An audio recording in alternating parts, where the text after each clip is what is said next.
Jim?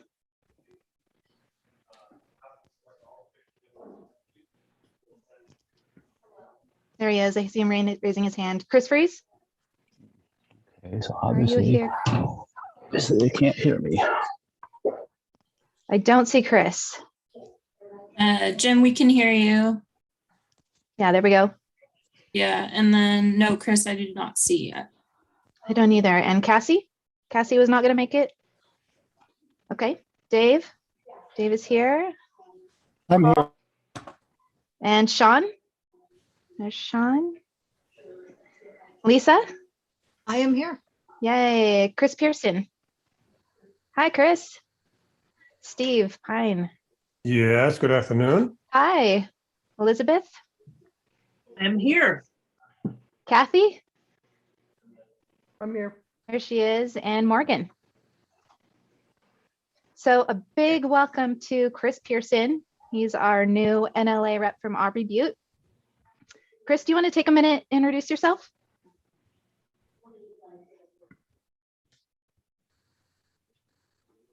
Unmute him.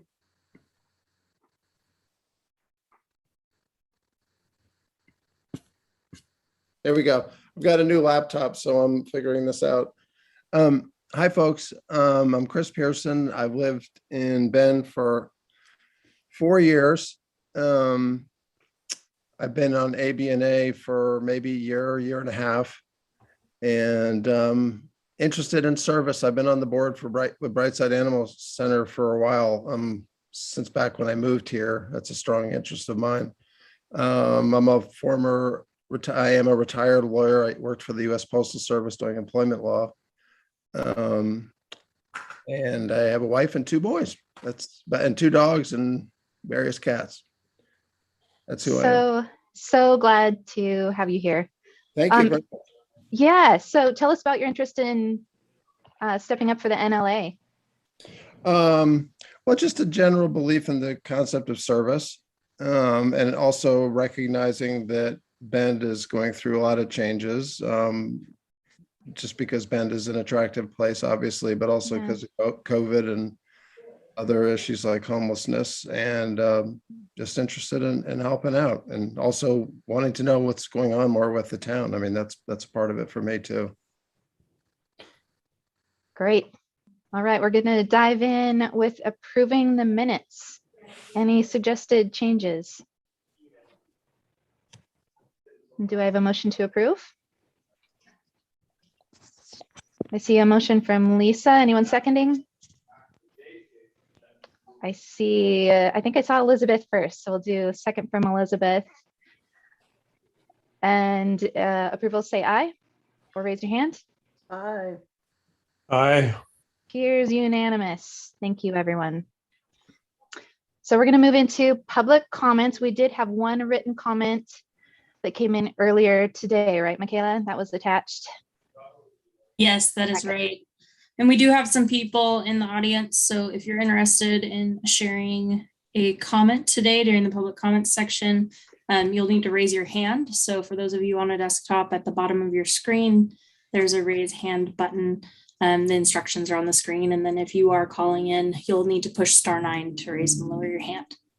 So with that, it looks like we have James DeRofi. I've allowed you to talk.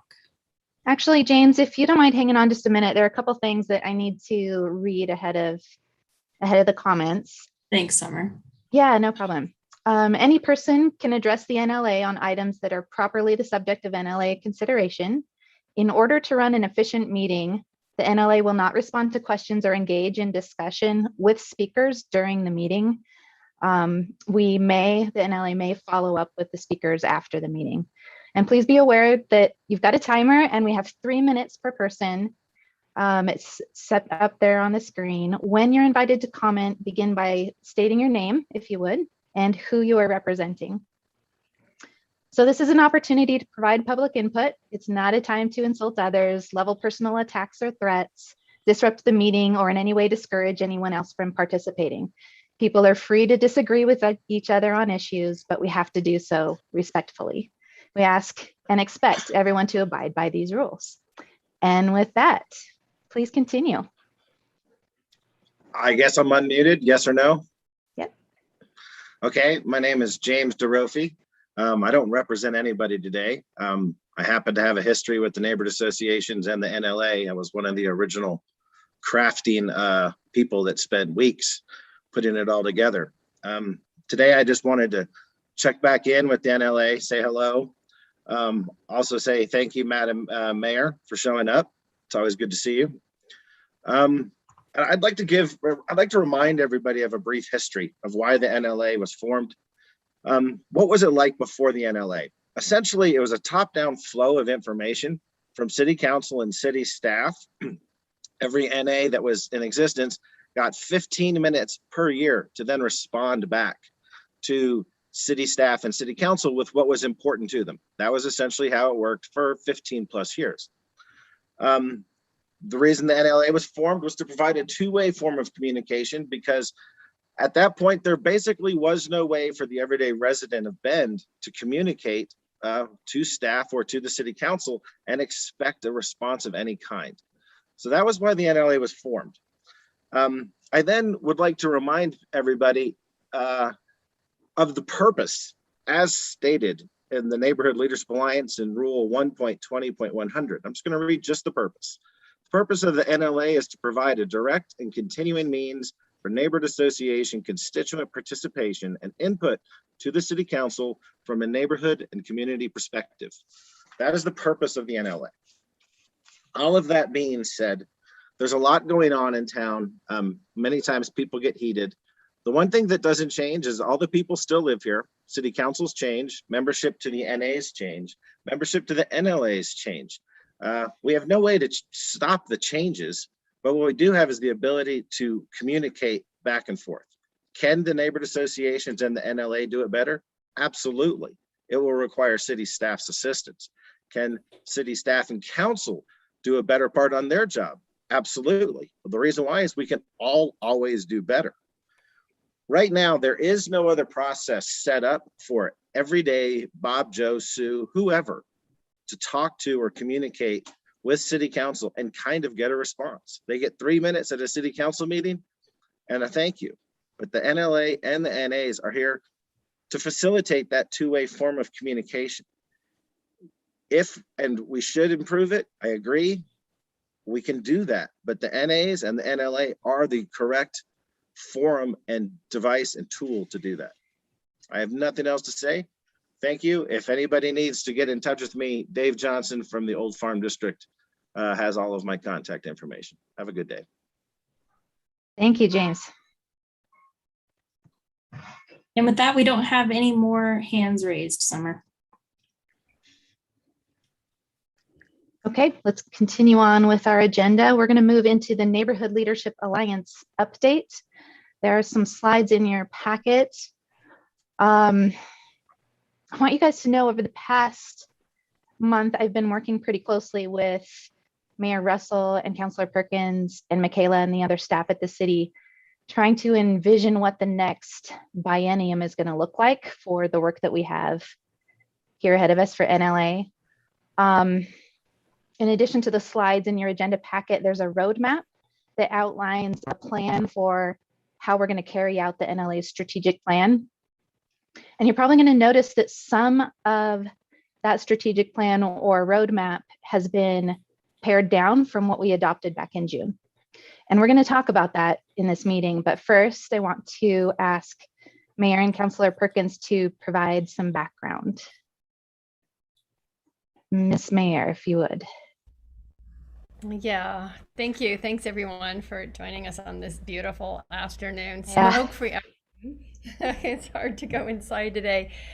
And all the ways I'm looking around the circle of faces today, I can see everyone, and I know some of you have been here since the very beginning of the NLA. And as James said, you know, many of us were around when the NLA got established. And one of the things that, you know, there is change. There's always change. And one of the things we were talking about with council last week was the fact that along the way even when we create a code and even when we make a decision, there's always room to make it better. There's always room to make adjustments. Sometimes you change and adjust along the way. Sometimes there's time to pause and reset and rethink. And so I spent some time this morning, and I think one of the things that we're going to recognize as we go through today is that we've gone through change, we're going through more change, and we're going to see that there's been a lot of turnover and change, and on the NLA and also in the neighborhood associations. And so one of the things I want to challenge you today is to think about, how do we create more robust neighborhood associations and neighborhood engagement? And how do we create more robust sort of two-way communication using the Neighborhood Leadership Alliance and creating bridges between the council and the community, the neighborhood associations, and the Neighborhood Leadership Alliance? I mean, that is really, I think, the question that I've been wrestling with in my head. So, so as we begin this conversation today, I want you to sort of carry those questions through, and I'm not really sure where this meeting is going to go today. I think counselors and Summer and a lot of us have been sort of brainstorming, but I think it's really important for all of you to know that there are not any preconceived notions or just wrapped up outcomes that we're starting out with, and I really want you to understand that. And so as we move through the information today, think about how to create a neighborhood association system that touches all the members within our community and throughout each neighborhood association. What are things we can do? And so I'm going to leave it at that, and I'm going to turn this over to Counselor Perkins. I'm looking for Counselor Perkins. I must not have you up here yet. Mayor Russell and Councilor Perkins, let me just clarify, are you wanting to take questions through the discussion or wait until the end? Or do you just want to let us know when you want to take questions? Yeah, I just suggest at this moment that we, instead of creating a dialogue, that we get through the slide deck, and then we create some dialogue. I mean, we've been listening a lot, and I wanted to sort of, this is what we see. This is what I, as your mayor, see, and I sort of pose the questions, So let's move through this, and then let's have some dialogue and some conversation back and forth. And I think we have time for it. We have lots of time for it all. Yeah, sounds great. Thank you. All right, could we go to the next slide? So I think we wanted to start today talking about what's good. What are the amazing accomplishments that the NLA has had particularly over the last few years? In the last biennium, it was a new advisory committee to the city, and I think the NLA was really focused on developing the sort of strong foundation for this new advocacy role. And at the same time, the NLA, and the strategic plans are aligned with specific city goals related to our neighborhoods and how to engage within our neighborhoods and bring up important things, topics, issues from our neighborhoods to the city council. So in terms of accomplishments, you can see them here.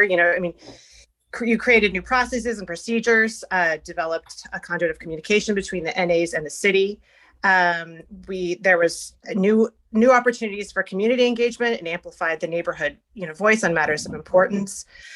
Something that when I was a member of the NA, I really appreciated was the new neighborhood street safety program. I loved that sort of idea of participatory budgeting, participatory, just basically governance. And of course, all the amazing land use education work that has gone on, particularly over the past year. And, look, things weren't easy during the pandemic, and the NLA has managed to really pivot to doing public meetings and doing things in an online way that still engages the community.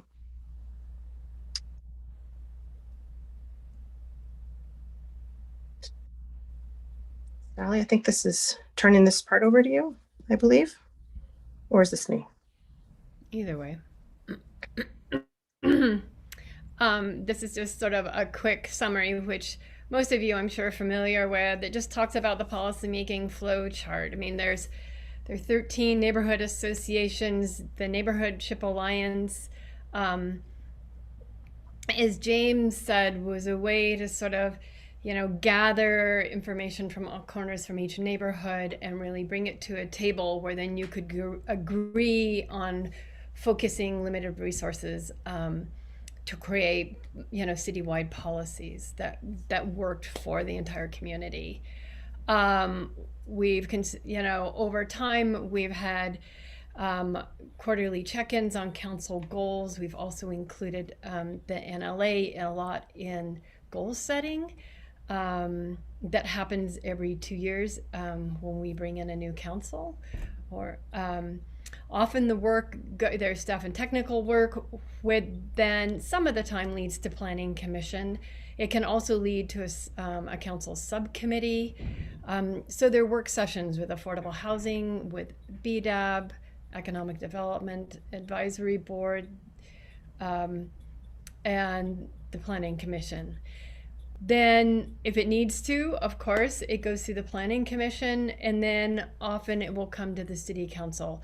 I think it's a circle, and really depending on issues in front of us, whether or not it's more land use, whether or not it's other types of policy decisions, essentially there's advice that council is looking for beyond the time that we spend out in the community, the communications we get, and then at some point there's a decision that,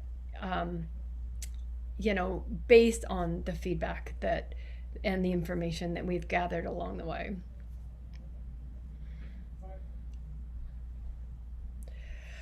So this is what really caught me. And so I just want to sort of read through this, and what I'm also going to say is, like, Summer and Michaela and Megan, I actually wasn't able to print out the notes, so I can't remember who's supposed to do which slide. I don't have that in front of me. So I'm going to stop for a second and say, okay, who has this slide? I'm going to have to ask for somebody I think else. it's me. Okay. You're more than Go ahead. Okay. So I think the main thing here is there's concern because there's a lot of turnover happening, not only in the NLA, but also in the NAs. Just to kind of do a little summary here, last biennium, in the last 2 years, 13 NLA representatives have resigned. And of the 13 who resigned, only 3 finished their appointed terms. We have only 3 remaining founding NLA members left, and 2 of the remaining members have shared that they're looking for replacements. We currently have no vice chair of the Neighborhood Leadership Alliance, and we have a lot of open liaison positions right now. In terms of doing double duty or triple duty or quintuple duty, 5 NLA representatives are also acting as chair for their NAs. And the majority of you all are wearing some form of other hat in your NA. Because of that, we're also having a high rate of turnover, and it's been really hard to recruit people when we're having virtual meetings during COVID. So I think there's a lot of sort of confusion right now.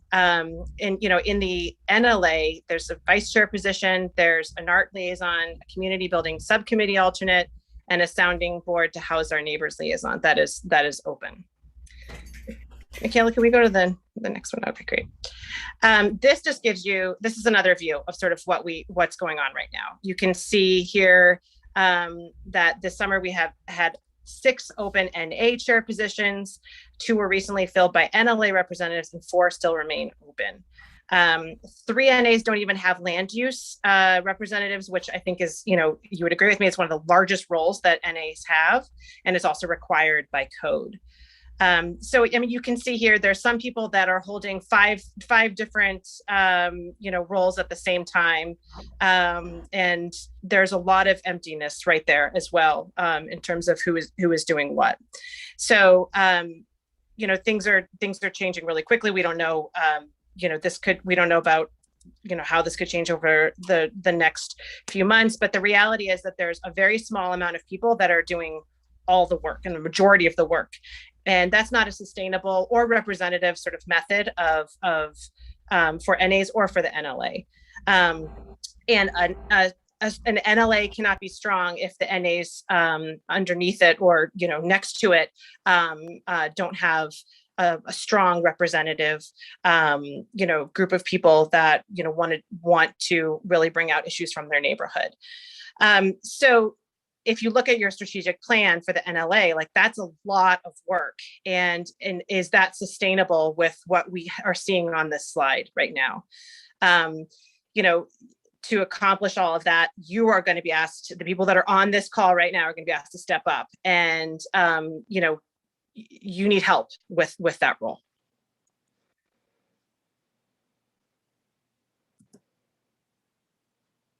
All right. I think this is me, Sally. I think this is my last one here. This is just, you've seen this before. I want to just really highlight the mission, to promote trust between neighborhoods in the city by facilitating communication, education, and engagement. And, how can that mission become a reality? And these three goals that we see on the slide become a reality with the situation that we're in, not only on the NLA right now, but in a lot of the NAs as well.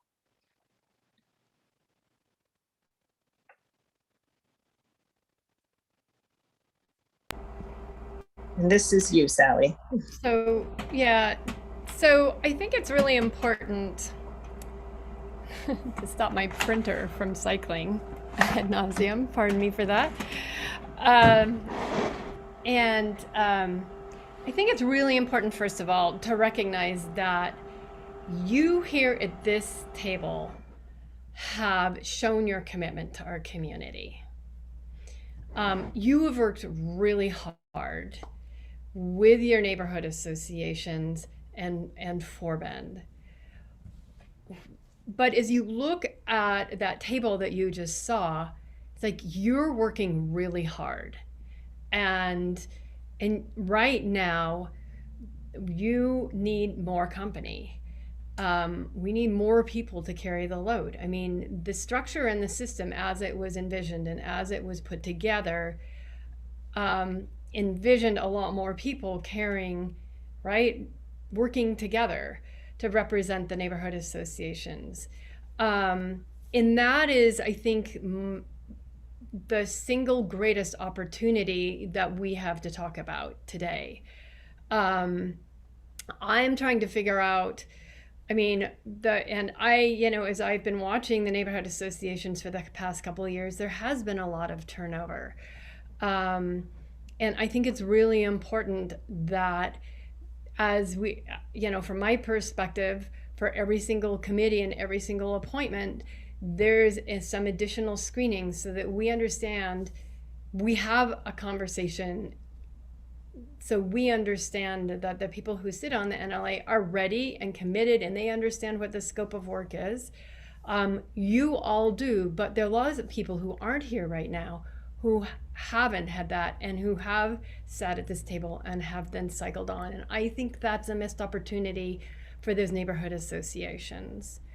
The other thing that we're seeing is, and part of it's COVID, and part of it I think is just where we are at the moment in the world and in our country and our community. There are not a lot of people who are really engaged in neighborhood associations. I think the question that I'd like to discuss, and I see a couple hands up, is, is it time to pause NLA, to pause the NLA meetings have everyone focus back on all the fall meetings that happen in our neighborhood associations, fill those positions, and begin to come back and build the core strength that we really need in our cities. And when I was elected to council in 2012, I remember at that point, I mean, I begged my community member, my fellow councilors, to engage more with the community through building of neighborhood associations. It's been an ebb and flow, but this council has really been committed to committing dollars and resources to supporting the neighborhood associations in the NLA. But I think we want to be careful to make sure that we don't overstretch staff as committed as we are to that, and we don't overstretch you either in the neighborhood associations, because it needs to be a robust system. So the other thing that probably makes sense is there is a lot on the strategic plan right now. And so maybe one of the strategies that we can bring forward in the next sort of 3 months to a year is really focus on the council, your strategic plan on where the synergy is with council goals. I think that's important. And I hear from conversations too. So I want you to understand that I've also heard the concern that there are lots of changes going on in our community proposals. And the perfect one in front of us right now is homeless shelters in villages and work inciting on those, right? And so I understand that you want to remain engaged in communicating and make sure we have communication lines open between the community and council as we move through these pretty challenging decisions, frankly. So I'm going to leave it at that. You can read from these recommendations. These were some ideas I put up here. As I said, I'm really interested in this conversation today before we make any really fast and firm decisions. So, and a lot of these decisions I want to do in partnership with you. The mayor does have the ability to make decisions, especially when it comes to committee appointments. But I'm not a huge fan of that, and I prefer having engagement and buy-in from everybody who, at the end of the day, is going to be living and working together with council and the rest of the community. So Megan, I'm going to turn that over to you and see if you have anything to add.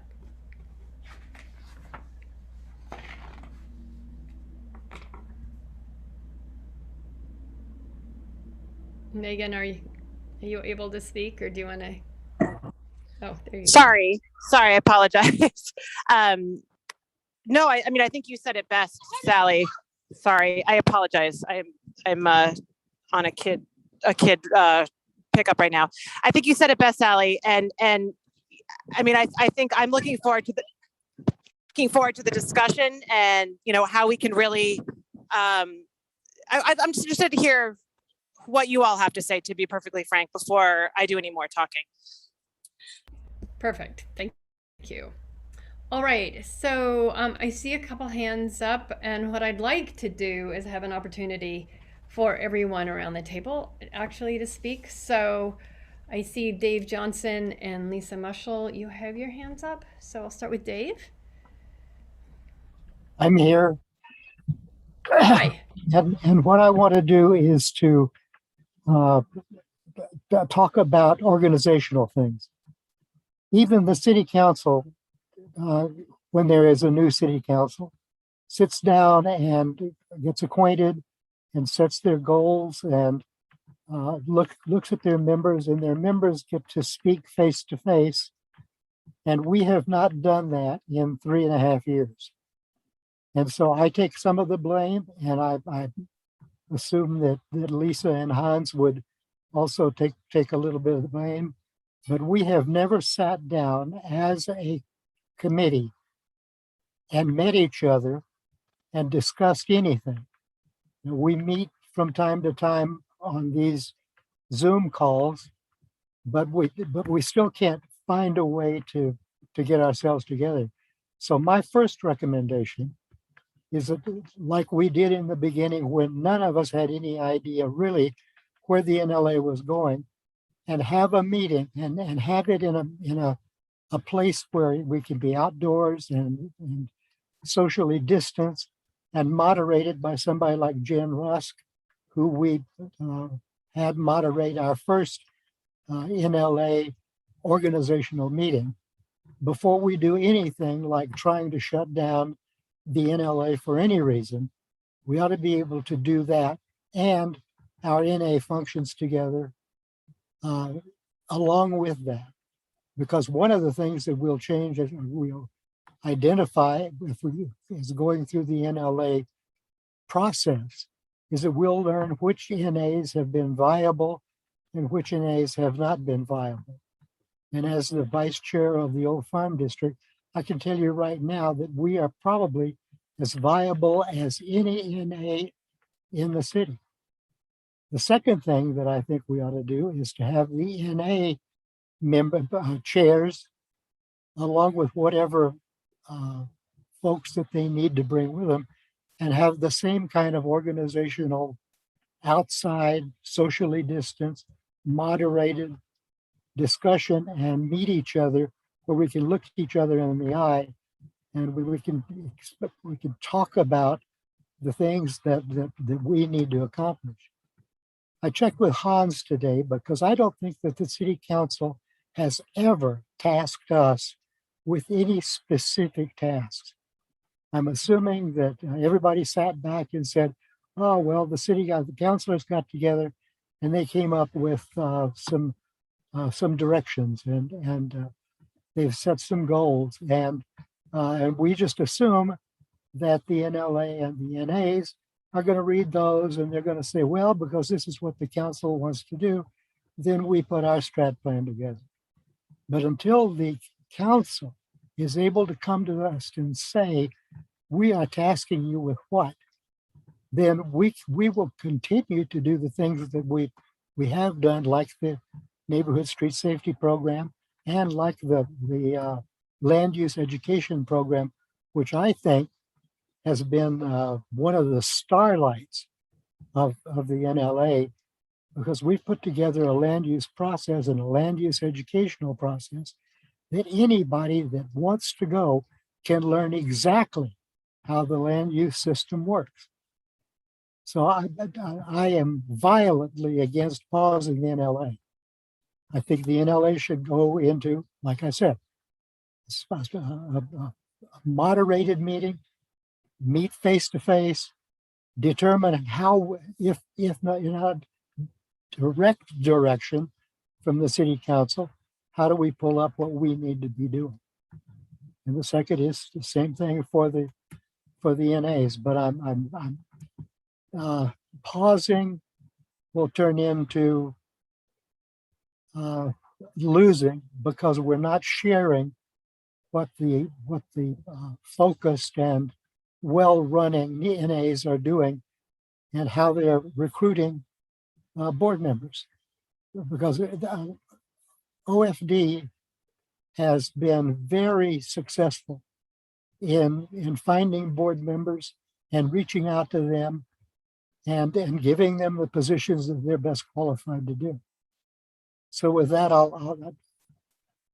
I'm violently opposed to pausing the NLA. And as the chair of the committee that formed the NLA, I can tell you that we have lost our direction because we have not been able to sit down together. And I think that should be the first thing that we should think about before we even consider pausing the NLA. And so I'll turn my hand up and thanks, Dave. I appreciate your comments. I wrote them down. Lisa? Great, thank you.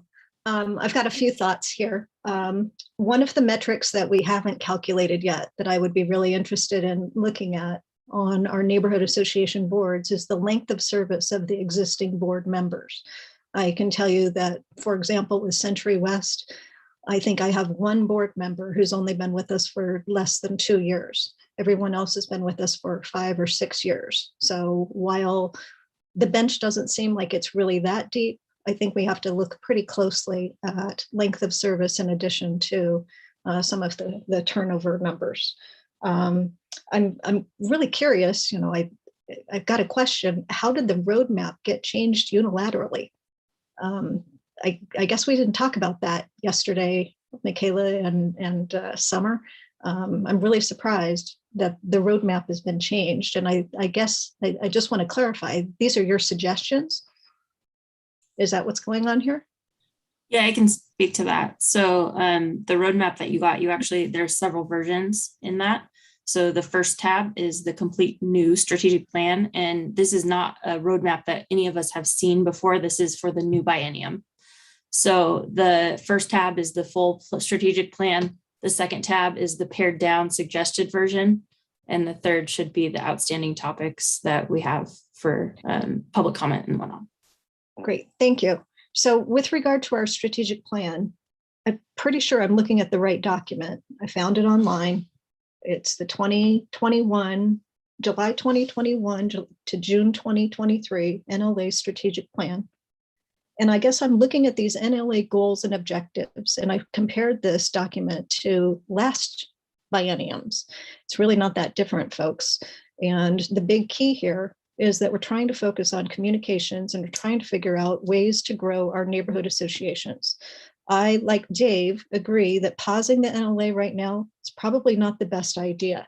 That I feel like we've had a little bit of a break over the last month. Maybe I feel like I've had a break because I haven't been as attuned to neighborhood association stuff for the last month. I needed to take a break after HB 2001 and that entire debacle. So I'm looking at our strategic plan. Our goals are around communication and engagement. And yet I kind of feel like everything that we're talking about here in terms of looking at the effectiveness of the NA is still geared toward engagement. It's still geared toward how to grow the neighborhoods. So I'm a little confused as to why we would pause. Even if we meet briefly, we will at least get some traction. I don't think that putting us on pause and going out to the individual neighborhoods and asking questions there, I don't know that that's really going to help. I think that this needs to continue. If Michaela wants to go out and meet with all of the neighborhood associations and see what else they could do, then great, that's terrific. But I don't think it's necessary. I think a lot of the neighborhoods are doing just fine. I really have a pretty big concern. Our NLA representatives are pushed forward through the NAs, and that means that the neighborhood association boards are screening candidates and screening their people before they submit them as their appointee for the Neighborhood Leadership Alliance. And I totally understand the concerns about diversity and inclusion and all of these wonderful things. But the fact of the matter is that with regard to neighborhood associations, we are dependent on volunteers who step forward. We don't have the opportunity to just pick and choose who we put on our boards. We have to have willing participants. And while the mayor should have some discretion, the discretion really, in my opinion, should center on making sure that that person is a quality person to include on a community board, making sure that we don't have any violation of ethics or any concerns there.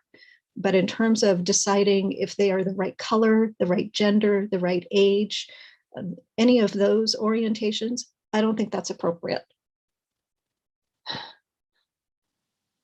Okay, I guess in summary, I think to wrap it up, I am not in favor of pausing the NLA. I completely understand that this means that I'm going to have to step up and I'm going to have to do some more work. And by gum, I'll do it. I'll find a way.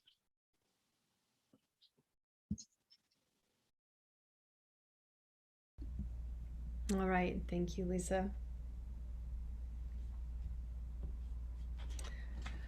Who else? We have Elizabeth Rhodes. All right, thank you. Elizabeth? Hi, thanks. I would second Lisa's comments and Dave's.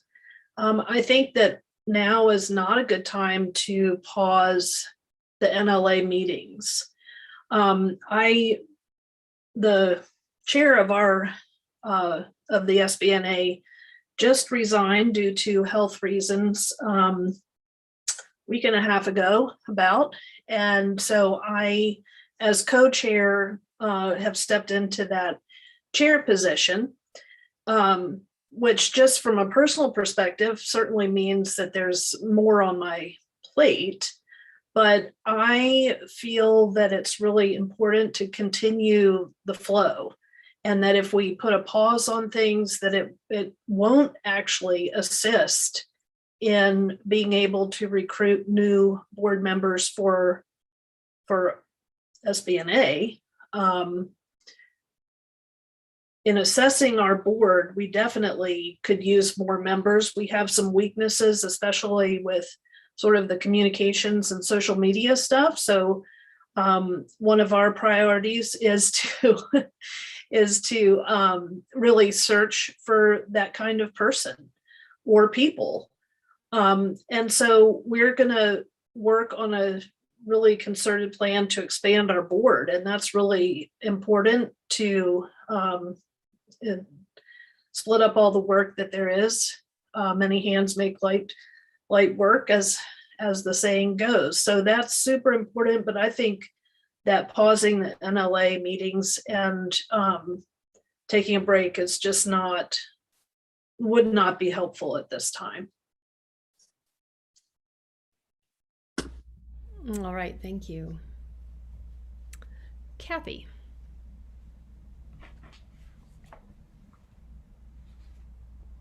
Mute. Was that Kathy me? Kathy. Okay.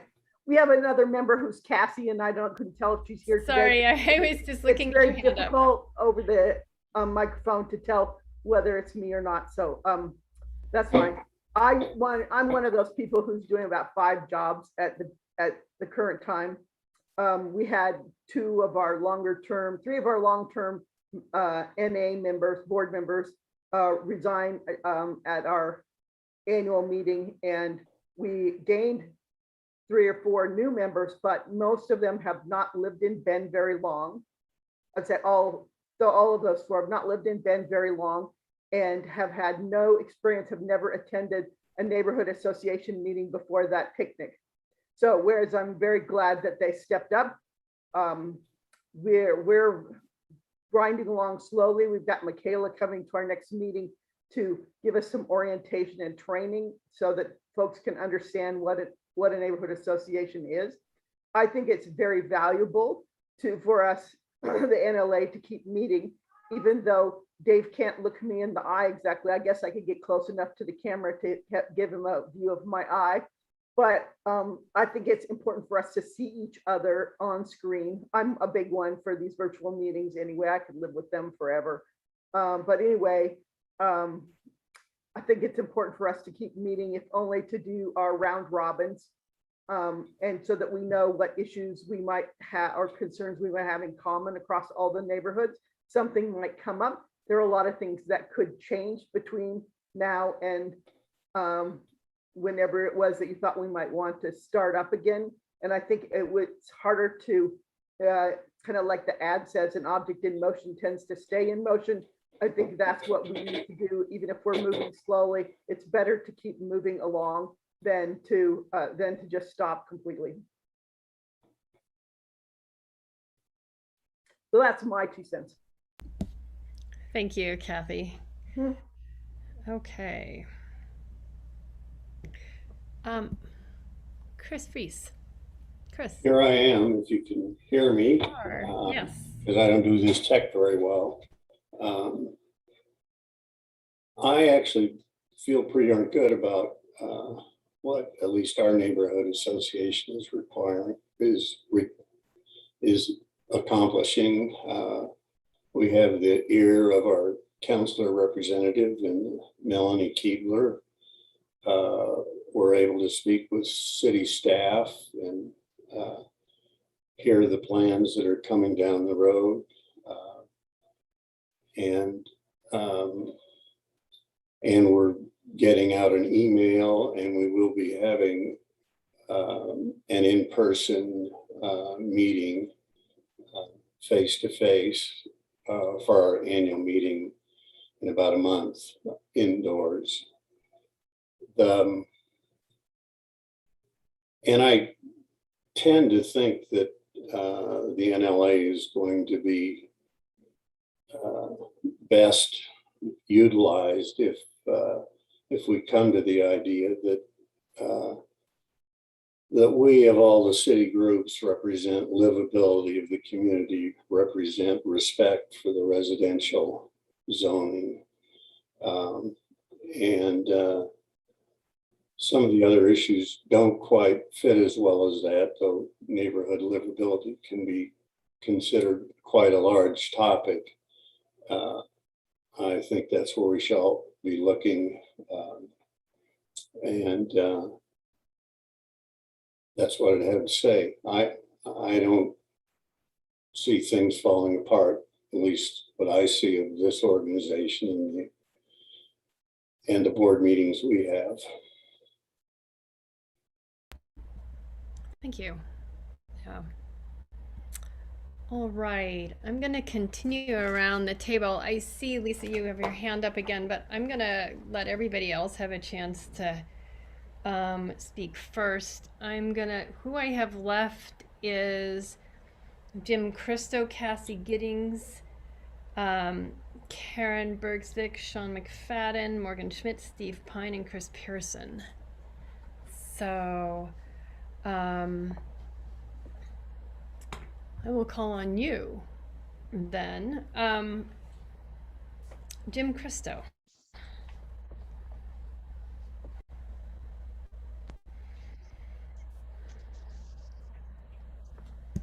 Hi, Jim. Yeah, it looks like you're unmuted. Go ahead.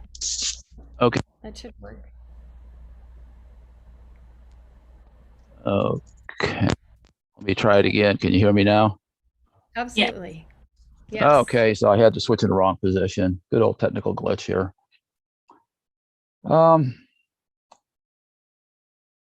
I guess I feel a lot like some of the other people here that breaking the meetings up or delaying the meetings for 3 months is probably not the best situation. In my own NA, we've had 2 board members resign in the last 3 weeks, and mainly due because they felt they weren't contributing. We of course didn't want them to resign, but they did. So we're down to 3, and 2 of them are what I call kind of biased against the city because they don't think the city responds very well. So that's kind of the problem we have. It's not really good for viability, but that's what we've got to deal with right now. I just wanted to raise one point when we start looking at trying to rebuild the NAs, and that is apathy. We've seen it in Southeast Bend. The last email that we sent out to over 1,000 people, we got 7 responses. And I've also seen it in my own subdivision, just a lot of resident apathy. And so that seems to be a challenge that we've got to overcome to get, people interested in serving. And part of that is to make sure that, that we get the two-way information flow. And we just had a recent incident here, I guess last year, where we just couldn't get any information from the city, even after we tried. And that is the Murphy Road closure. We originally got notice for, it was going to be closed for almost a year. The vice chair and I both tried to contact city staff to find out, what can be done about it so that if our residents asked, we would have some answers. And we just got stonewalled all over the place. We got nothing from the city staff and from the project engineer. And so that put us in a very bad position if somebody had asked us, well, why is it closed for a year? The only thing we could say is, we have no idea. They won't talk to us. So I think those topics are topics I believe that should be addressed. And when we try to rebuild it, because we've got to make sure that, when we communicate up to the city, we do get a response. And like I say, there's been times where we've just not gotten any at all. So, and so again, I'd like to say that, you know, whatever we do to try to rebuild the NAs, I think has got to take a look at, you know, resident apathy and the fact that there's a kind of a feeling that the city just doesn't respond. And we've got to show them that that's not the case, not by words, but by deeds. Okay, thank you. Mayor Russell, if I might, I think Morgan is going to have to leave soon. So if it's okay, I'd like to get her input. Good. Sorry, Morgan. Morgan, go ahead. Thanks, Summer. Thanks, Mayor Sally. I'm from the Larkspur Neighborhood Association, for those that are listening, and we likewise on our board have experienced some turnover. I'm going to disagree though about the issue of apathy. I'm not sure apathy is so much the issue with recruitment and involvement and engagement, so much as I'm not sure how accessible our NAs really are to people who don't look like all of us. I'm not sure. I know in my limited experience, I'm not seeing a ton of representation, and oftentimes meetings are happening in ways and at times that that folks can't get involved, who are from different walks of life or represent different backgrounds. And I think it's important that we collectively take a look at our accessibility in the way that we engage. And I guess I'm not sure about stopping our meetings entirely, but I wonder if we can focus them on really looking at how we engage our actual neighborhoods, how we engage with the people who actually live here, how we reach out to people who maybe feel like they've never been involved. And it's not because of apathy. I think for a lot of folks, frankly, it's because we've been in the midst of a global pandemic and there's a lot of economic turmoil and people are more worried about if they're going to be able to find their next apartment to rent in our town. So I think there's a lot of factors that contribute to people not jumping in right away to these volunteer opportunities that are very valid and are things that we can of course work on, but they're not instant fixes. And so I'm hoping that we can spend our time in a really dedicated way to help our NAs and our NA boards rebuild, but do that with a view towards, wow, how can we represent our actual community? How can we invite more diversity and more backgrounds and more perspectives than what we currently have? Thank you. That's my Thanks, Morgan. Let's see. Is Cassie here today? I don't think I see you here. So Cassie and Karen are both gone. Thank you. So Sean McFadden? Yeah, I don't think I really have much of value to add. I will confirm that Summit West is struggling to maintain a full board. We're one of those.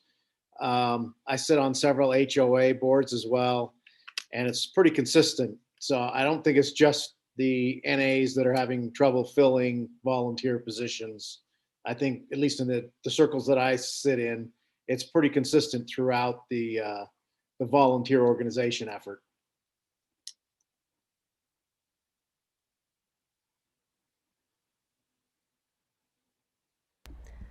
Let's see.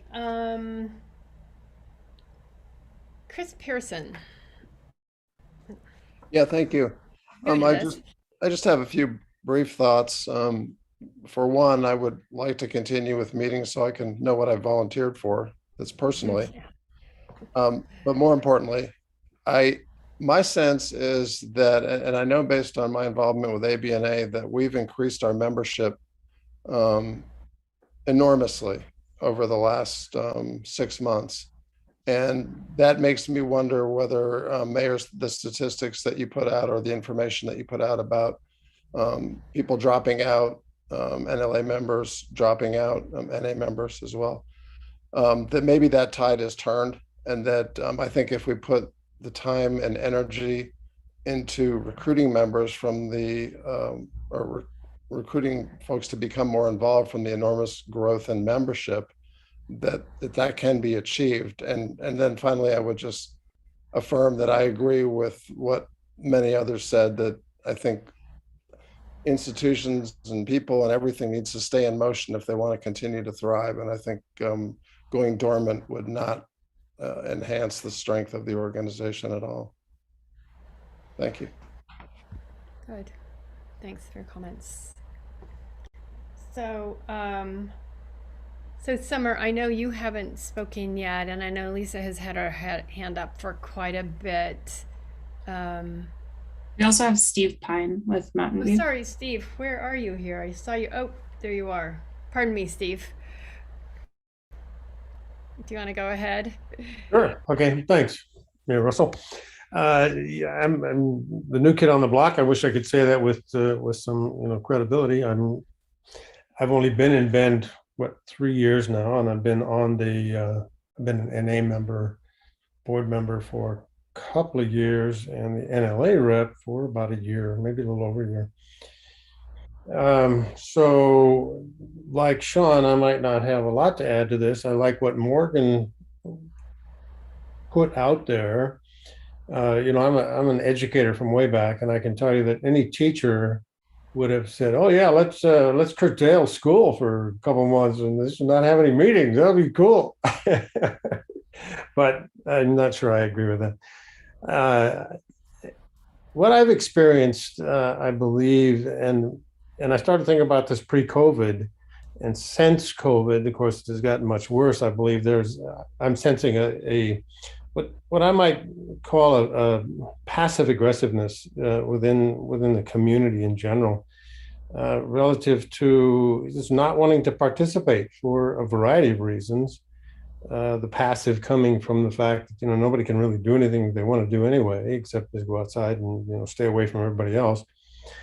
But the aggressive turns into just not really participating because of that that buffer that we've put around ourselves, seemingly.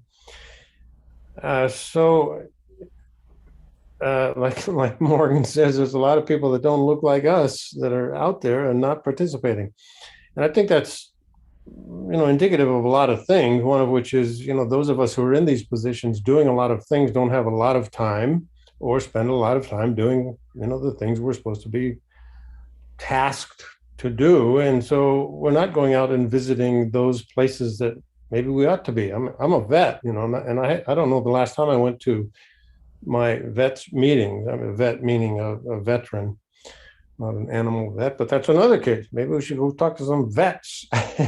But anyway, I'm just trying to say that I think there is a lot of interest out there, but I would agree that in my own case, I've had people come to me and say, "Can you help me with this, that, and the other?" Maybe it's a road thing or a cut through traffic or housing or whatever, kids out of school getting in trouble. And I try to find answers and can't find them necessarily. And I hem and haw and I get back to them and I say, "Well, yeah, I'm still looking." And pretty soon they get tired of asking me if I'm still looking. So there is that issue, and I'm not pointing any fingers anywhere. It's just I think it's a collaborative problem, and it needs a collaborative effort. And I would agree that a refocus is certainly going to help. I'm not sure that stopping meetings is going to help us refocus. I don't know where I would go if we stopped this meeting. Or stop, what would that allow me to do? Give me a couple hours a month to go do something different, which I'm trying to do anyway. So I'm just babbling, but I am saying that I agree that there is an issue. And as we watch these apartments being put up in our neighborhoods that shouldn't be there, and all these kinds of things that are happening in direct opposition to most of what the neighborhood says they want to see, I don't know where to go with that. So I'm open to all kinds of suggestions, and I'm here. And, last night we had a board meeting. I happen to be in Portland right now because of a medical condition my mom is experiencing. But I may be the recipient of that kind of situation where don't miss a board meeting because you're going to be elected to something. I may well have been elected to board chair last night and I don't even know it yet. Anyway, I'm glad to be here, and I'm glad that we're all involved. And I agree with a lot of folks. Dave been around a long time talking about how we should get together, and I agree. Getting together is great. I love that, but doesn't seem to be happening too much in any venue. So I welcome the opportunity, and I look forward to further discussions on this. Thank you again. Thank you. So I see Lisa and Elizabeth have some follow-up comments. Summer, I want to give you this moment, and then we can begin to sort of pull this together a little bit. I appreciate that. And Lisa, don't take this the wrong way, but Elizabeth said that she needs to leave in a few minutes as well. So if it's okay, I'd like to let her have the time. Is that okay, Marisol? Oh yeah, of course. Sorry, Lisa. I have another meeting to get to in about 20 minutes. I would say I just wanted to add one more sort of observation or sense that I have gotten over the last several months, and that is a level of frustration from people in that I talk to in Bend and in my neighborhood. Really a feeling that there's a tremendous amount of change going on. Change is clearly necessary, but I think that people are feeling very frustrated that they are not being heard. And maybe that leads to some of the lack of wanting to get involved. They feel that it's just not doing anything, that their voices don't mean anything. So that's one observation.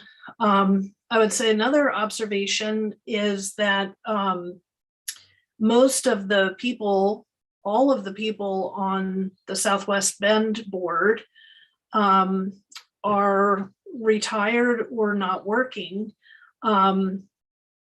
The former chair and I are the only board members that have children or a child, so that for people that are working and have children, it is almost impossible to devote additional time to something like serving on a board. So that just an observation, no matter what walk of life or where you live, if you have those factors as part of your life, it's really difficult to participate and get involved in stuff like this.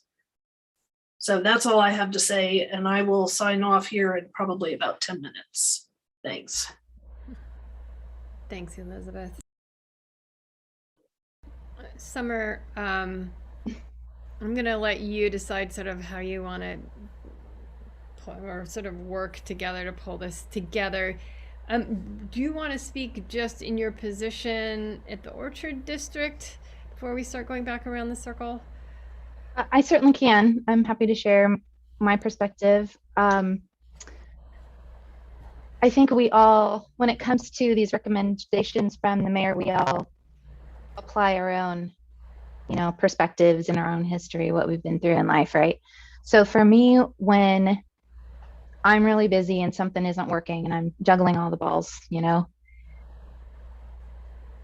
I have to decide whether something's going to fall or whether it's not. For me, what has worked in the past is if I have too much on my plate, for me, what works is setting something aside on this burner over here and dedicating to the priorities in my life. And then as soon as I can, bringing that back on. And if it's of value, I'm not going to lose track of it. So for me, when the discussion has come up about putting NLA on pause, I feel okay with that. And I think it's because that kind of scenario has worked for me in my life, and I've seen it work in government as well. And in my mind, when I heard that, it was like, okay, breath of relief, sigh of relief, because I am 100% dedicated to strengthening the neighborhood association, Orchard District Neighborhood Association, because we are not as strong as I would like to be. We're not as diverse as I would like to be, that any of us would like to be. And that's got to be my focus. This relationship between the NAs and the NLA and City Council will be stronger the stronger the NAs are. And the stronger the NAs are, the stronger the NLA will be. And that, I believe, is how we strengthen the relationship. For me, it's all about relationship. And what I see is that that could be the best way to restore the relationship. That said, I also hear a lot of folks saying that they're nervous about hitting the pause button, that it may not be, you come back in 3 or 4 months and it's like a reset and we start fresh. And I get that too. I understand where that could come from. So if that is the way the group wants to go, that we want to keep meeting, I would just ask that we seriously consider paring down what we take on, unless we have clear people, like clear responsibilities and tasks that folks are willing to take on. I cannot be a Hans or a Lisa. I won't be able to take on more than basically helping get these meetings set up and getting through the meetings. But I'm here with the group, and sure. And Summer, I want to, if you don't mind, just bring it back too, because this is, Mayor Russell's call in a sense. So I think it's important. We hear you, and I know there's still some conversation to be had, but I would want to know from Mayor Russell where you think we should head after hearing all of this feedback. Well, I see that again, that Lisa and Dave, I mean, I'm gonna say a couple words and then I'm gonna turn to Lisa and Dave. I mean, Summer is right. I mean, the key, and I think I heard from several of others, the key is to focus on the neighborhood associations and strengthen them. And by sharing and sharing the workload and invigorating that part of our community, which is really why the NLA was created, was to reflect these broad, vibrant neighborhood associations. So I'm not opposed to continuing the NLA, but I think part of that has to be really focusing on strategies to invigorate our neighborhood associations. And as was pointed out by many of you, you're all in different places. I mean, some neighborhood associations are really strong and seem to be functioning, and working together and sharing the workload so that it's not all landing on 1 or 2 or 3 people. And other parts of town, the neighborhoods are just for whatever reason, the synergy isn't quite there. And so, I mean, I guess one of the things that I'm considering as I'm listening to everyone is so what are some of the strategies that, and where, who identifies them, and how does this happen to invigorate the NLA? Because as Summer said, we can't, our plates are really full. Some people are carrying 4 or 5 positions. And it's a lot of work and it's a lot of energy, and it was really designed to be 4 or 5 or 6 people by design. It shouldn't be 1 person, and it's hard for 1 person to carry it as well.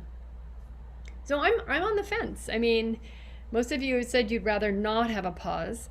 I hear that. Some of you have seen the value. Clearly, COVID and the ability for us just to get together as humans, we all miss. And we're all missing that opportunity. So, but I'm not sure that part is going to change. So I think the quest, so we're building, how do we build this bridge from where we are now into the future, and include and find a way to have people meaningfully engaged and easily engaged. I think that's the other piece too. But I mean, I remember like when I was in liaison to the Mountain View Neighborhood Association, you know, they would have staff present. We were all in person. We'd have staff present on a couple issues that the neighborhood had identified. We'd have big pizzas and we'd have lots to drink in the back. People got to socialize and see each other. They got to learn about projects that they were really interested in.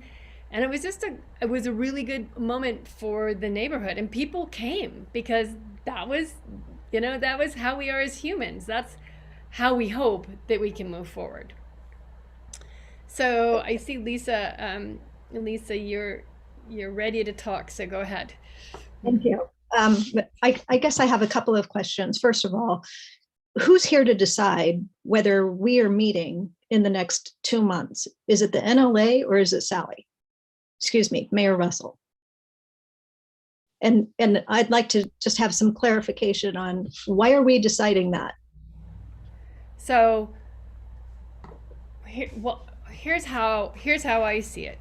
The NLA has had a lot of turnover. The neighborhood associations have had a lot of turnover. There are a lot of empty seats. We have limited resources. Where can we take our limited energy and staff and focus it on creating a more broader, robust citizen and neighborhood structure and interaction? That's what I'm trying to figure out. So ultimately, it's my decision. I make this decision as I make pretty much all my decisions in partnership with those people that I'm working with. Today, it's the Neighborhood Leadership Alliance. What I'd like to do, what I'm trying to do with this meeting is to script a path forward that works for our broader community, for the neighborhood, all the different neighborhood associations, and for the NLA, and also, right, and move things forward that our community needs. So you've just had the majority of the neighborhood association representatives say, we want to move on. We want to continue working on our objectives. We want to continue reaching out to our communities and building our neighborhood associations and being that bridge of communication. Are you hearing anything objectionable? So I hear that, and I also see that if we stay just within this group right now with how we've always done it, that I don't, you know, we need that the neighborhood association boards won't necessarily be focused on any, and those neighborhoods won't be engaged, and you will be, right? I was looking, I don't know if this has changed, but you're the land use working group chair for the NLA. For the you were chair of the NLA, you're chair of your neighborhood association, secretary treasurer, land use chair, and you're looking for board members. I don't know if that's still true or not, but that's a lot of work. And not only that, it's not necessarily representative of the, you know, there should be other people working shoulder to shoulder with you from throughout your neighborhood association. That's what I'm worried about. That's what I really want to encourage you to focus on and expand and change.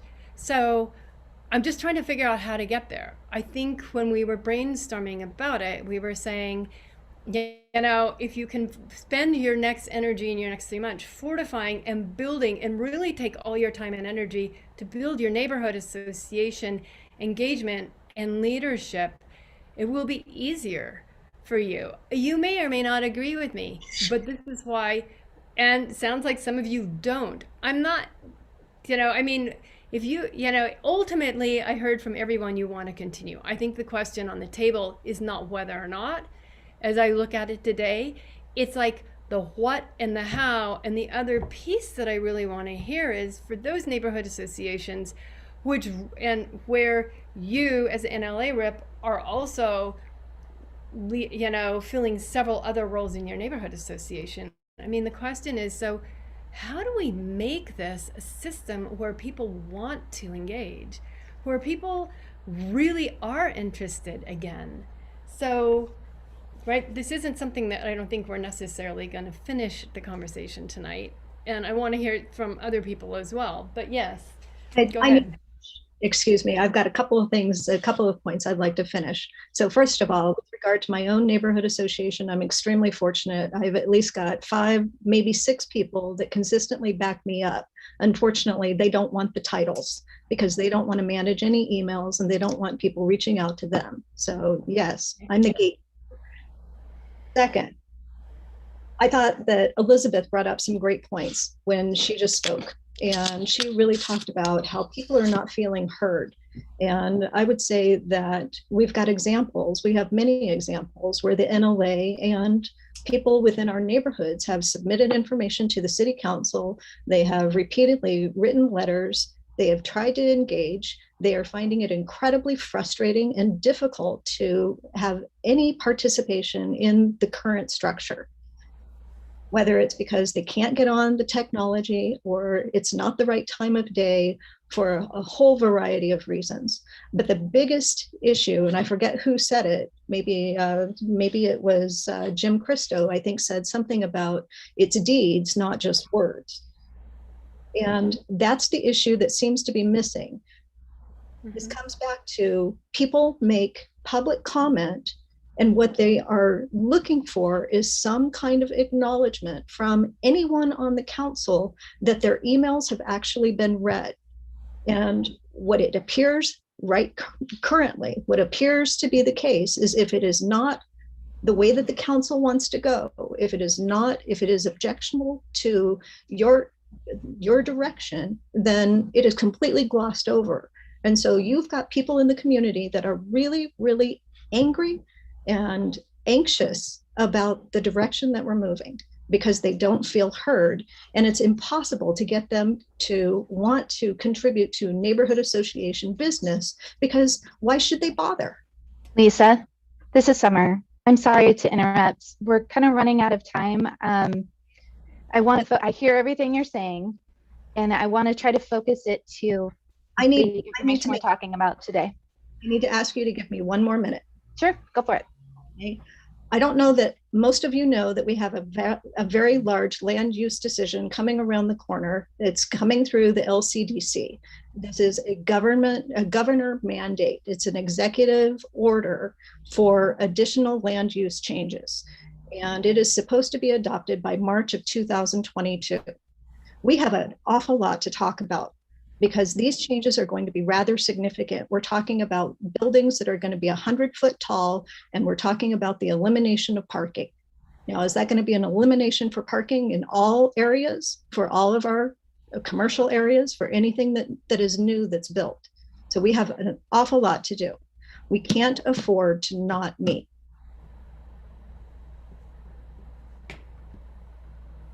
Okay, thank you. All right, Dave, I'm going to ask you to be short so I can just hear back around. Okay, I'll be short. Thank you. Well, we still have a quorum. I have volunteered to Summer that I would sit as vice chair until I have trained my backup, and that's going to be 6 months to a year. But I'm willing to serve because I know that Summer is still working, and I'm retired and have a lot of flexibility. So while we have a quorum here, I will formally volunteer to be co-chair and take some of the load off of Summer's back. Good, thank I you. really appreciate that, Dave. Let's come back to that when we're done with this discussion. That's okay? Yeah. Okay. Okay. Thank you. Chris.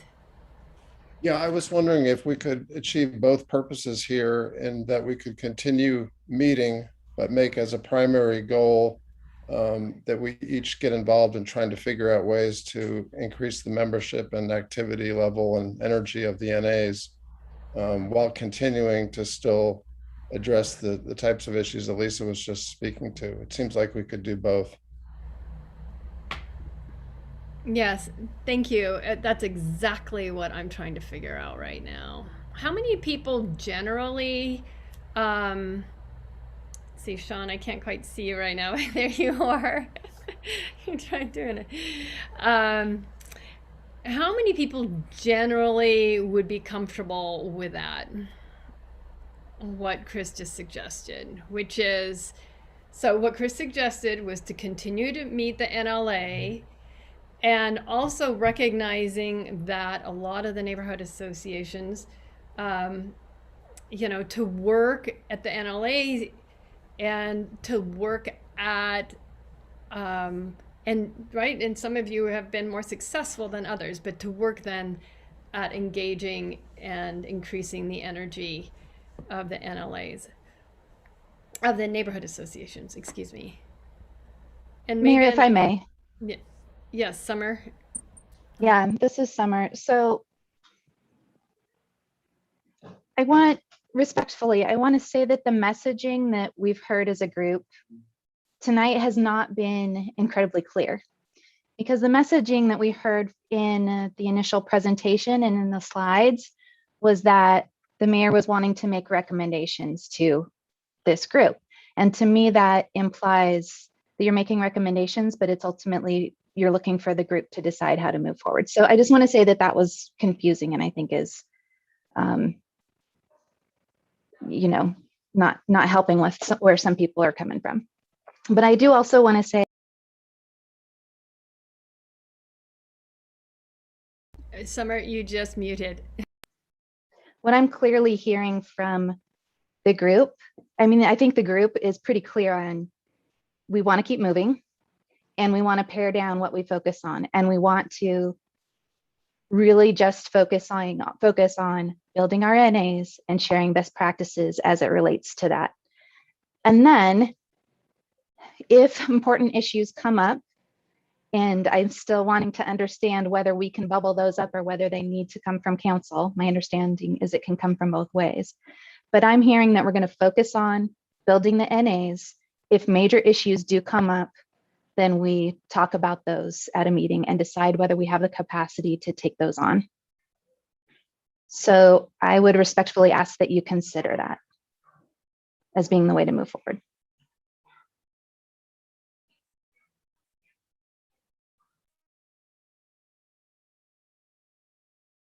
Do you want to ask for hand raises? I see Councilor Perkins has her hand up too. Okay. Before, why don't we hear from Councilor Perkins for a second? Yeah, I think that there is a path forward for the NLA to meet and to focus on NA recruitment, NA just NA building. But I just would like to just emphasize and uplift that that's not saying, and all of you have to take on 17 new roles in each of your NAs. The whole point behind this is to get, diverse, representation and more representation in the individual NAs, which will then sort of feed into the NLA. And I know that you're all being so kind and saying, I can do this and I can take on this and I can take on that. But the point of this is, the neighborhood associations represent the neighborhoods, and we want to make sure that there's not just two people doing everything for your sake and for the sake of the NAs, and being truly representative. Thanks for that. Okay, Kathy and sorry, my screen shifted. It's Kathy and Steve, and then back to Summer. Thanks for that. Steve Pine, I'm waiting for you to unmute, I think. There we go. There's a lot of I thought you said Kathy first. Whoops, sorry, Kathy first. Okay. There's a lot of energy out there in the Boyd Acres neighborhood. As many people have mentioned, a lot of it is generated by anger. The anger is based on, excuse me, the amount of change that people are seeing, and folks are not necessarily well versed or educated in state policies versus city policies versus, I just don't want this to happen down my street. I don't care, put it somewhere else. I'm sure you're familiar with that, but I would like to see some increase in involvement. I'm not opposed to whatever folks want to send my way, but a big increase in involvement right now would probably encourage a lot more of that anger. So it's something that it takes a lot of work to deal with. The role of the NA in fostering communications versus is the role of the NA to advocate for certain positions that some people want. I mean, we have 4,700 doors or something in Boyd Acres, and because 15 people don't want a particular land use action to take place, is that something that the neighborhood should subscribe to? And I'm more in favor of keeping it as open communication because we represent many of the proponents of the change and many of the opponents of the change. So just kind of tempering that and knowing what to expect if we really crank up neighborhood association activity. Yeah.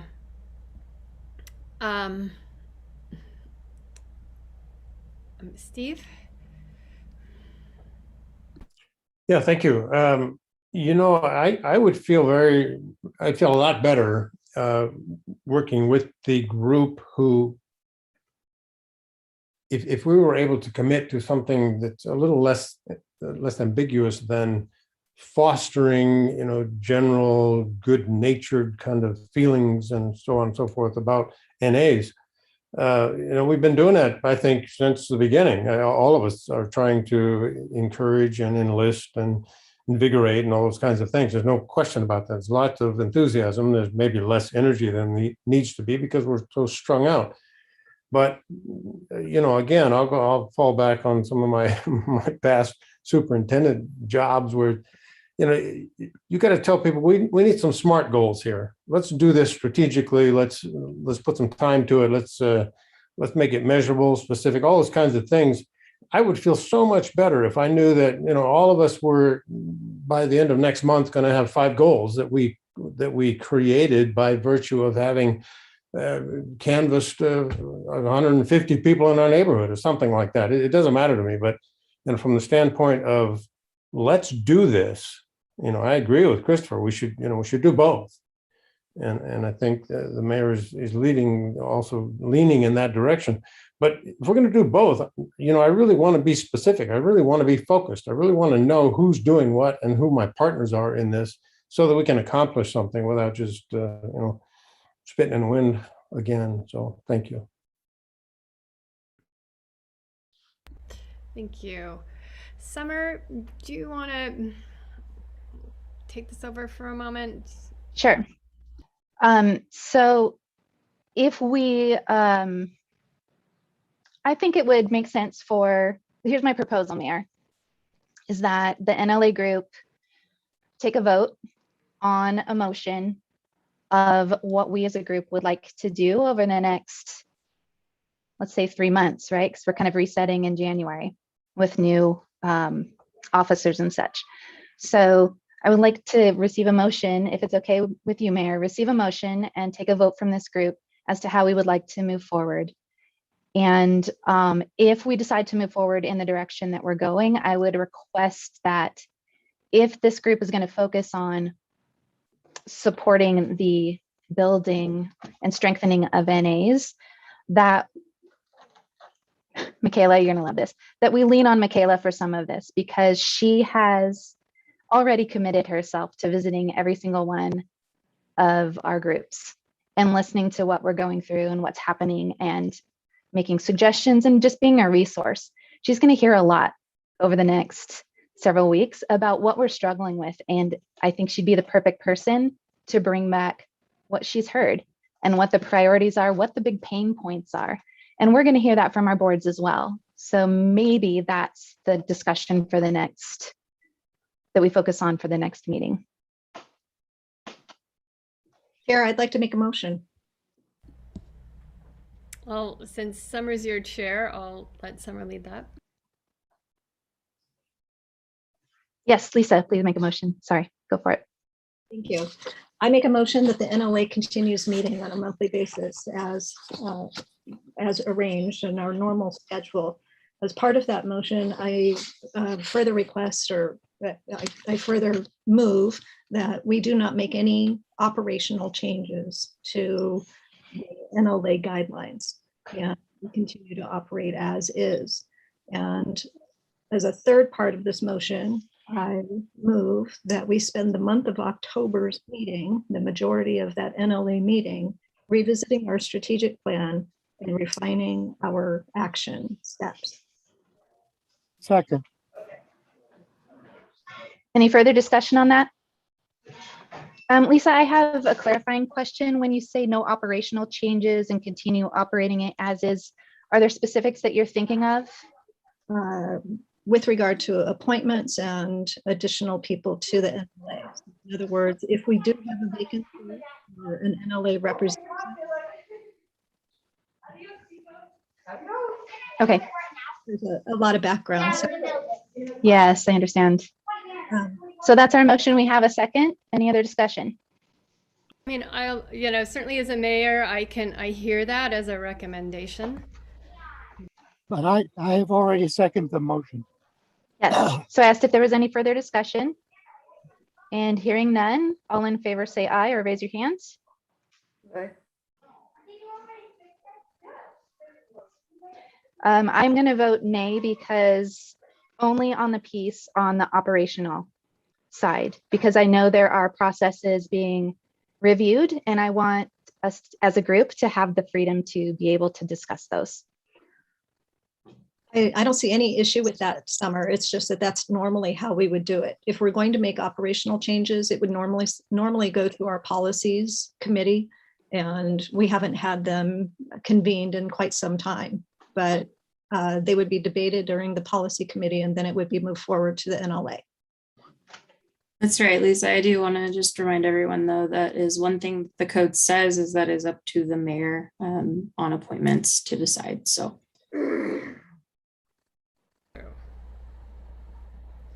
And that's the piece I'm not comfortable with, and that's okay. There's a majority vote anyway without me. So it looks like the motion carries. So Mayor, Kayla Summer, I am so sorry. No, please do. I did not get a clear count on who voted yay and who voted nay on that. So I would like to just verify. Yeah, let's verify that. Everyone who voted aye or yay, please raise your hands. Okay, perfect. And nay votes? All right. Thank you. I appreciate that. I'm sorry, Steve, what was your vote, Steve Pine? I'm wondering if I can abstain because there's not enough conversation on this one, and I'm leaning towards changing my vote to a nay, not for the same reason as Summer, but I'm not happy with discussing more of what we've been discussing for the last 3 years.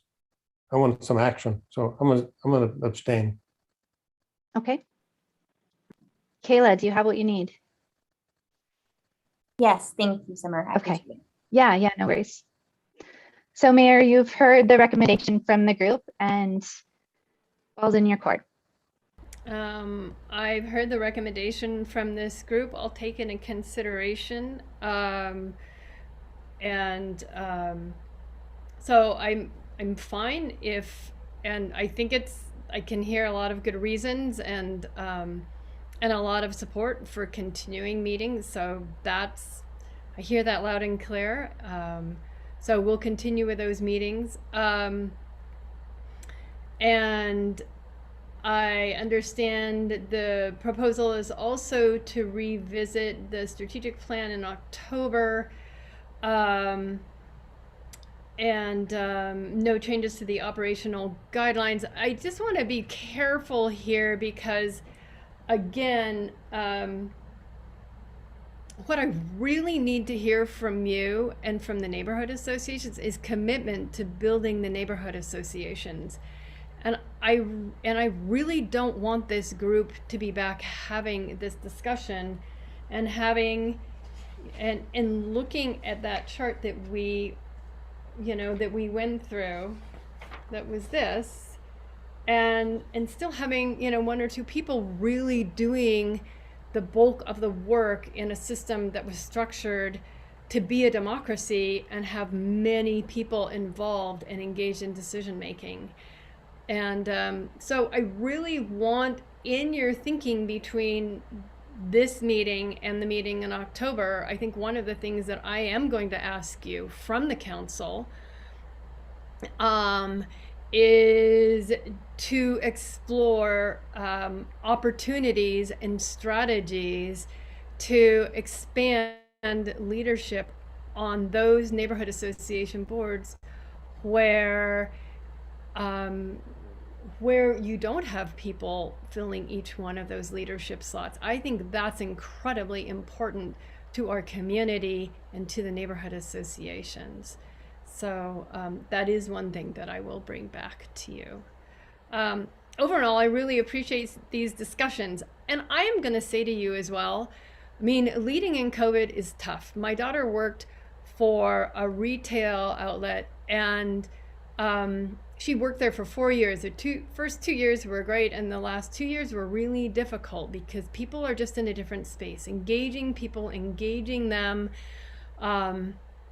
in a polite, respectful manner is more challenging. People communicate in smaller information pods, and that is simply challenging for anyone, for all of us in our community right now. And it's certainly difficult to be a leader in a community where people are getting such narrow bits of information from narrow information threads.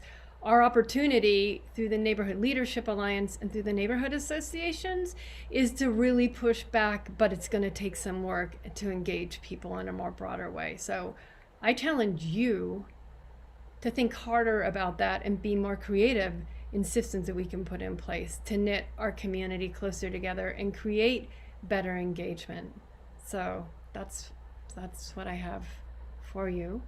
Mayor Russell, if I might. Yes. Just a suggestion to Steve's point. It is helpful to have specific measurable goals. And if you are able to come up with specific reasonable goals for, okay, this is what this looks like now. And here's our goal, here's our target of what we want to try to achieve, either as this group or as NA leaders in general. I think that would be helpful. That's me. If others have thoughts about that, please chime in. But yeah, I'll chime in. It kind of sounds like we need to, well, the motion that was on the table was that we were going to talk about this in October at our NLA meeting as a primary topic. So with that in mind, it's probably a little premature to think about reforming a communications committee, because that's our primary objective, is engagement and reaching out to neighbors. I would also like to say that we've bounced around some very specific goals in the past, specific goals like increase membership by 10%. And while we didn't ever have anything, to my knowledge, that was hard and fast, that was generally the goal. And well, thanks to Aubrey Butte, I think the overall percentage among the Neighborhood Leadership Alliance, or all of the neighborhoods rather, is, gosh, we increased what, 50%? So thanks, Aubrey Butte. We appreciate that. Dave, I see your hand up. I'll yield the floor. While we still have a quorum, I would like us to move back into whether or not I can be elected as vice chair. yes, are we ready to move into the next agenda topic? Anything else from Mayor Russell, Councilor Perkins? Any of the other staff? All right, let's move ahead. Michaela and I have our instructions, and I have heard, if it's okay to make an on-the-fly agenda change, someone correct me if it's not, but we've had some brief discussion and a motion or an offer to have Dave step up as vice president of the NLA. Is there any other discussion on that? Just say chair, vice chair. Vice chair, thank you. Thank you. So we will need a formal motion to put Dave in that position now that he's offered. We will or we won't. We do need one. So if there's someone that wants to put that on the floor, you're welcome to. I will move to put Dave into that position, vice chair position. Great. I have a motion from Kathy. Any seconds? Second from Jim. All in favor? Say aye or raise your hand. And thank you, Dave. Everyone against? Seeing none, I believe we're unanimous. Thank you, Dave. Woo! Thank you, Dave. You're more than welcome. Because I think I can take some of the load off of your back. Yeah, and I think you have different perspectives on a lot of things. It'll be good to talk through those. I'm excited. Okay, let's keep cruising. So Michaela and Lisa, our next topic is the working group update. Is that something that can be pushed, or do we need to try to get it covered? I would like to get the one document out, and then I do have a preview for everyone. So I'll leave it to Lisa. She's the chair. Great, Lisa. Kayla, do you think we can get through it in what, 2-3 minutes? Yeah. Yeah, it would be worth getting it just so that we can cross another thing off of the list. I think Great. After this, there are only 2 other items that are still pending from the from the land use working group from our previous meeting. So we're just trying to wrap things up. Yeah, great. Thank you. Yeah, please do. Does this go over to Lisa or Michaela? Do you want it? Who wants it? Lisa has done this in the past. Lisa. Michaela, oh, you want to bounce it to me? Okay, so what am I talking about? The zoning? Oh, well, if you're not aware of this, so this is the, here you go. How to find, navigate, and how to find and navigate the Bend Development Code. So this is a document that was sent out last week. And if you have comments, this goes back to something that I was saying. Our neighbors are finding it difficult to communicate with council and with other city representatives in various meetings. This is more specific to finding projects in the development code. So this is basically a how-to piece and something that we felt was needed by our constituents to help them find projects. So I'll entertain a motion to approve this, and that way Michaela can add it to the land use site on the city website. Can I get a motion to approve? So moved. Thank you, Dave. Do I have a second? Sean. Good, thank you. I can't see everybody at the moment. All in favor, say aye or raise your hand. Aye. Aye. All against? Motion passes. Thank you. Thank you, Lisa, very much. Thank you. And then the next item, now we're on zoning. Is that right? Yes, we're on zoning. This is the interactive learning tool. Michaela, what can you show us? Yeah, so I've been working on this as a supplemental interactive map for those who have no idea what zoning is, or maybe have an idea of what it is. You wouldn't believe it, but Texas actually doesn't have a whole lot of zoning. And so there's definitely people who don't understand what zoning does for a community. And so what we've been working on is this tool. It's technically called a story map. So if you hear staff referring to story maps, it's basically an interactive map that you can scroll through. And the point is that it tells a story while you're doing that. And so on the screen right now, you see just the intro page. This is where folks land. We go, as you scroll down, it takes you through different sections. So for the first time user, they're going to be able to scroll through this and learn at the pace that they need. For people who want to reference it in the future, there's quick tabs along the top. So once you learn about it all, maybe you only want to revisit the residential district section, you're able to do that by using these tabs. So as you're scrolling down, we start out with some zoning basics. This basically explains what is zoning, what goes on with zoning. It's, something that defines what can and can't be built on a property and what activities and densities and characteristics there are for that area. So this gives them a brief overview. The next slide that pulls up as you're scrolling down is the City of Bend zoning. So here we have outlined the zoning map, and this is what people will see. They'll also see an overview of what zoning districts we do have within Bend. Those are residential, commercial, mixed use, industrial. There's several different ones, and then we'll get more in depth as we continue down in the story. So with the residential zoning districts, one of the things that we want them to understand is that within each big zone, like residential, there are several small zones. So within the residential zoning districts, you have low density, standard density, medium density, high density. I'm giving this to you in a fast version. I will send it out and you can do it at your own pace. I just want to make sure that you see how it functions.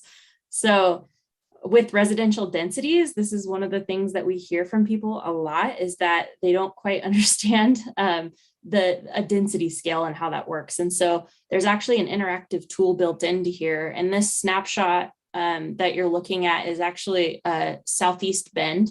So this should be in the Old Farm District. The split here shows that these are two different areas. The left is your light residential, or sorry, left is your standard residential, and then the right is going to be your light residential. And you can see as you move the map how the different lots look in real time. So obviously a lot more crowded on the left side of that picture. Each of these zoning districts are actually linked to the code. So there's buttons that you can click and it takes you to the exact code text that will tell you everything you need to know about that zone in a lot of plannery detail. We're trying to keep it simple. So we offered that for the people that did want to dive in further, but surface level here. So as you scroll down through the residential district, it shows you that residential zoning districts appear in yellow, brown, and green. And so here's all of the residential districts in Bend. When you scroll down a little further, we're going to look at low density residential. So the map changes to show you just the low density residential. We also have photos that you can click on and enlarge that show you what a low density neighborhood looks like at this time. So right now we only have one photo for each area. I think it's something we can build on definitely, and have lots of examples of where you can find these in Bend, but got to start somewhere. So Michaela, this is Summer. Yeah, sorry. Go ahead. Quick question. Actually, two questions. The first is, are these ready to go? Are these live and ready to go? They need to be reviewed by our legal teams and the planning teams to make sure everything's accurate and okay to put out. But functionality wise, when I send you the link, you're welcome to play with it. Tell me maybe what stuck you. And I'd love to see if I can incorporate that, or at least keep your feedback for when we're ready to do a second run. Okay, but for now we'll hold off on distributing it to our neighbors. Yeah, I will let you know very clearly when you can distribute it to the public. Not right now. Thank you. And then this whole like 5-minute demo, something like this would be really helpful to have as a tag along when people first enter. Okay.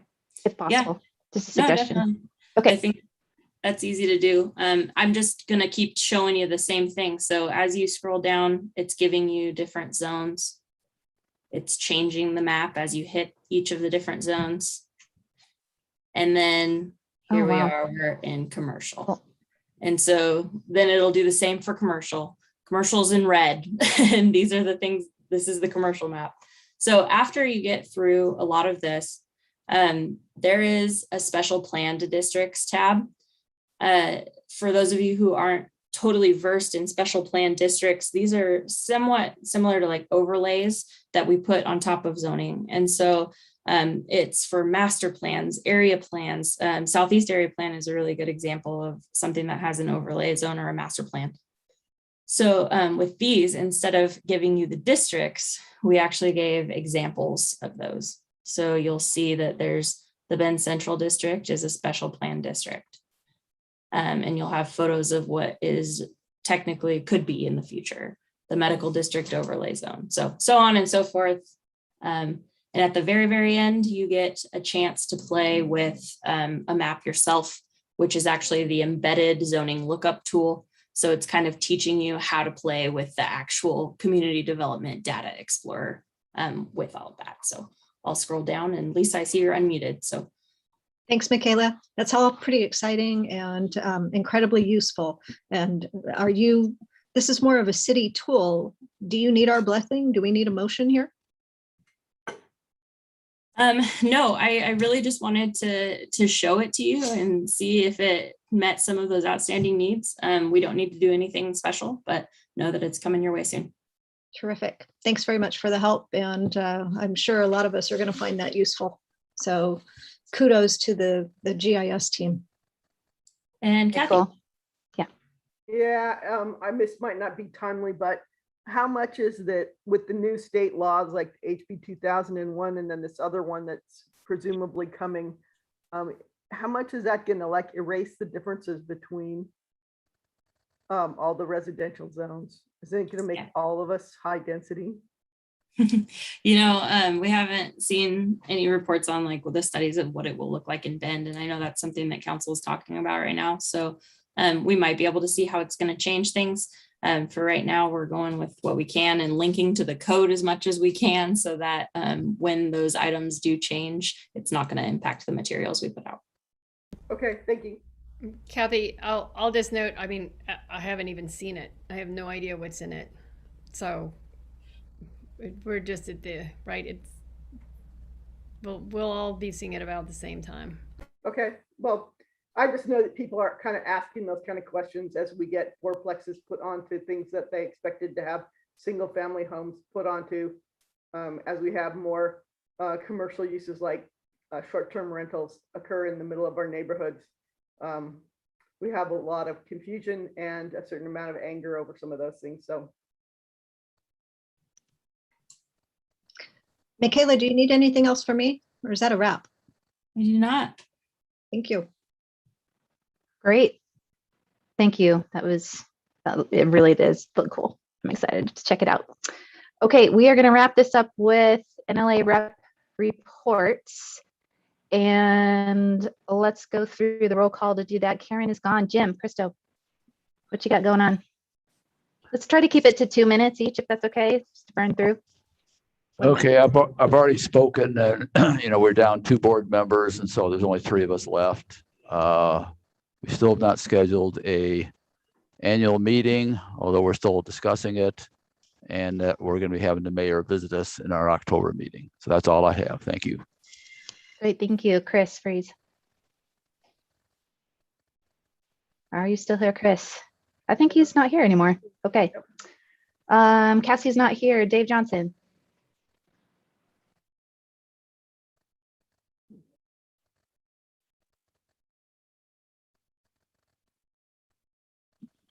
Hey, Dave, you're Can't hear muted. you. Sorry. I'm looking at my notes from the last meeting, and there's really nothing important enough to pass on. We're just doing business. Okay, Sean? I like what Dave said. We're kind of, our number one focus is to add more resources. We've lost our chair. And other than that, we're just continue on. Great, Lisa? We did not meet in August. I think we are going to be meeting in September, but we'll probably adjust the meeting to sometime next week. Same old story. We've got great volunteers that stay active. Nobody wants to take the absolute leadership role. So that's nothing new. And we expect to be doing 2 meetings. We expect to do probably an October meeting a November meeting, as well as an April meeting. Okay, Chris Pearson? Yeah, thanks. Aubrey Butte NA met earlier this month. We set a general meeting for November 4th, and we decided to, we'd been discussing fireworks and everyone's concerned about the use and sale of them other than as approved by authorities. And we sent out a survey to our members, got a fairly large response, I think several hundred. And the wide majority, I should say, support both the ban of the use and the ban of the sale. Again, with the noted exception. And then lastly, we sort of hosted, and this sort of echoes what a number of people said, some members speaking in frustration about the code implementation of HB 2001, and I guess a general perception of lack of response from the city, and a desire to see the city take more time with it. And we're still sort of mulling that over at this point, recognizing that the NLA has sent a letter to the council about that issue already. But I think it's a source of frustration that we're still dealing with. Thank you. Steve, fine. Yeah, thanks. As I said, I missed last night's board meeting because I was down here in Portland, and I'm hoping not to find out when I get back to Bend that I'm the board chair. But we often talk about traffic. We talk about the the codes, the building codes, and the parking, and all that kind of stuff. We're on the short list of those who committed letters about the fires and use of illegal fireworks. We gained, well, we had to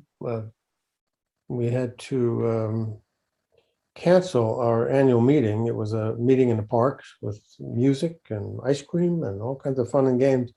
I had to cancel that because of the COVID and the haze and everything else that was happening at the time.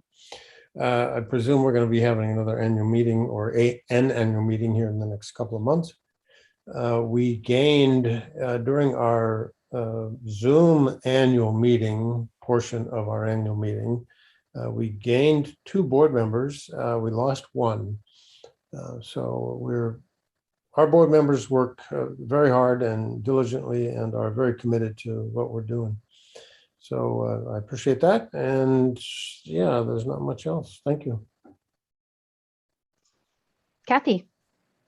Yeah, we have a BONA meeting tomorrow night, and Michaela's going to present information on what is a neighborhood association and how does it work.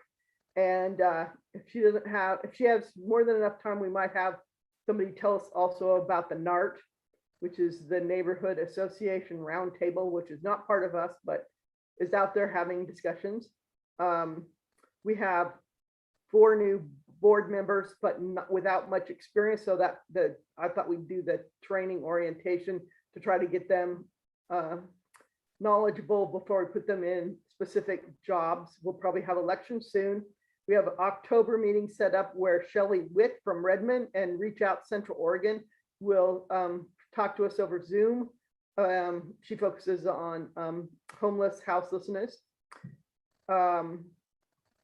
I think it would be really helpful if maybe Michaela could do us up a chart that shows us when each of the current NLA members will time out of their position, so that we could do succession planning. I mean, just figure out if we're all going to time out at once, it's a lot harder to transition to a nice, stable new NLA.